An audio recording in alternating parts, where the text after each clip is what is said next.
paladins are separated. Galra are in the castle. Pidge is alone. Lance and Shiro are injured. Keith and Alora are locked out. Hunk and Karan are trapped on Balmera. Stay tuned to find out what happens next. Yo, Bruddahs! You're at home with a geek? I'm Mark, aka the Little Black Dude. Welcome back to recapping Voltron Legendary Defender on Netflix. If this is your first time watching one of these videos and you want to keep up with Voltron Legendary Defender alongside me, subscribe and ring my bell to be part of the Nerdification Squad. Are all my paladins ready? It's time to recap Voltron. Activate interlocks. Dinotherms connected. Infracells up. Mega thrusters are go! This is episode 5, Tears of the Balmera. This episode picks up where the last episode left off, with a captured Lance and Shiro. Keith and Alora outside the castle's particle barrier, and Pidge their biggest chance for rescue. Haxus discovers Pidge is still in the castle and Sendak sends drones after her. Hunk and Karan made it to the Balmera, where they hoped to find a crystal for the castle. But after being chased by the Galra down a very deep hole, the pod is damaged. Two Balmerans, Rax and Shay, help them hide their pod and give them shelter. Back at the castle, Pidge makes it to the generator room and has a flashback to when she was a fairly normal girl.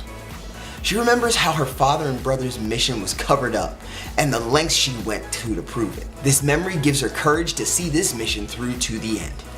In the meantime, Alora telepathically alerts the mice, who I call the junior detective lead, because to help shut off the particle barrier. Pidge may have doubts about her abilities, but they are not apparent as she fights the Galra drones on her way to the generator.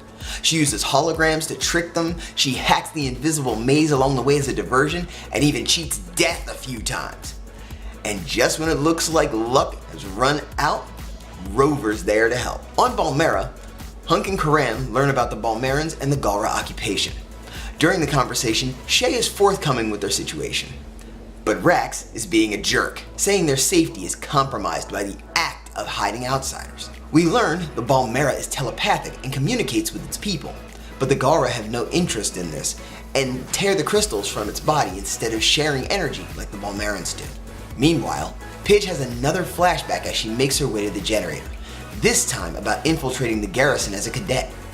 She remembers meeting Lance and Hunk and how she never really wanted to be a part of the team then. She makes a conscious decision to do so now. Fun fact, there's a faculty list on the wall in the flashback. The faculty is the production team. The Junior Detective League is making its way through the pipes to shut off the particle barrier, adding some much needed lightness to this drama-heavy episode. Those mice are so adorable. While Karan does recon to figure out how to get to the crystal, Shay asks Hunk what the sky is like. Hunk is surprised by her question and proceeds to explain freedom, a foreign concept to the Balmerans, and tells her about Voltron. And guess who shows up to be a jerk? You guessed it, Rax! He chastises Shay and tells Hunk to stop filling her head with shadow shows. Finally, Pidge makes it to the generator room. Haxus is there, preparing the castle for launch to give Voltron over to Zarkon. Pidge begins messing with some of the circuits, making the generator overload. She jumps from the wall where she was hiding as the pulse from the generator knocks out all the drones and takes Haxus off his feet. Pidge lands on the bridge and faces off with a very annoyed Haxus. He proceeds to attack and Pidge gets wrecked. Rover distracts Haxus for a split second, giving Pidge the upper hand though. She knocks him into the generator's energy field, but Haxus grabs hold of Rover to stop his fall. Rover sacrifices itself for Pidge. As Pidge is about to deactivate the generator, Sendak comes onto the comm channel. He starts torturing Shiro to force Pidge to surrender. Back on the Balmera, Rax continues his jerk streak by forcefully requesting Hunk and Pidge to leave. Karan insists on getting the crystal and comes up with a plan. They take out the guards with said not good plan and try to get the crystal. Karan gets broken in the process, but they get caught. Sitting in the brig, Karan tries to come up with another plan, but Shay rescues them instead. She was in charge of transporting the crystal and took it to their pod instead of delivering it to the Galra. She was inspired by Hunk telling her about Voltron and freedom. And I think she likes Hunk. But guess what? Rax is still a jerk! Rax informs the Galra of Shay's deeds and says this is the only way to protect their family. Shay has a better idea. She communicates with the Balmera, who drops the ceiling of the cave on the Galra drones. This gives them the time to escape with the crystal. Back at the castle, the Junior Detective League finally makes it to the barrier control and shuts it off. Alora and Keith rush in to help the rest of the team. Pidge faces off with Sendak and gets help from Shiro, Keith, and Alora. The fight seems futile, but Lance was able to summon enough strength to fire his rifle at Sendak, which turns the tide in the Paladin's favor. Yay!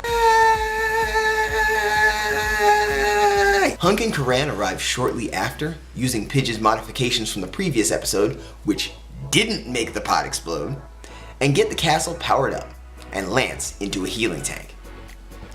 Pidge announces she's going to stay with Team Voltron, as it makes the most sense to save her family. Are we gonna have more adventures on our way to the center of the Galra Empire? Are we gonna find out what happened to the Alteans? Will we find out how Voltron was created? All of these questions will be answered in another episode of Voltron Legendary Defender. Did you enjoy this episode of Voltron Legendary Defender? Let me know in the down low what you think will happen next. If you're new here, please subscribe. I'm always happy to meet new people. And if you want to see more of these recaps and some of the other stuff that I do, check out the videos, they'll be right over here. Until next time, this is the little black dude. Stay geek and proud.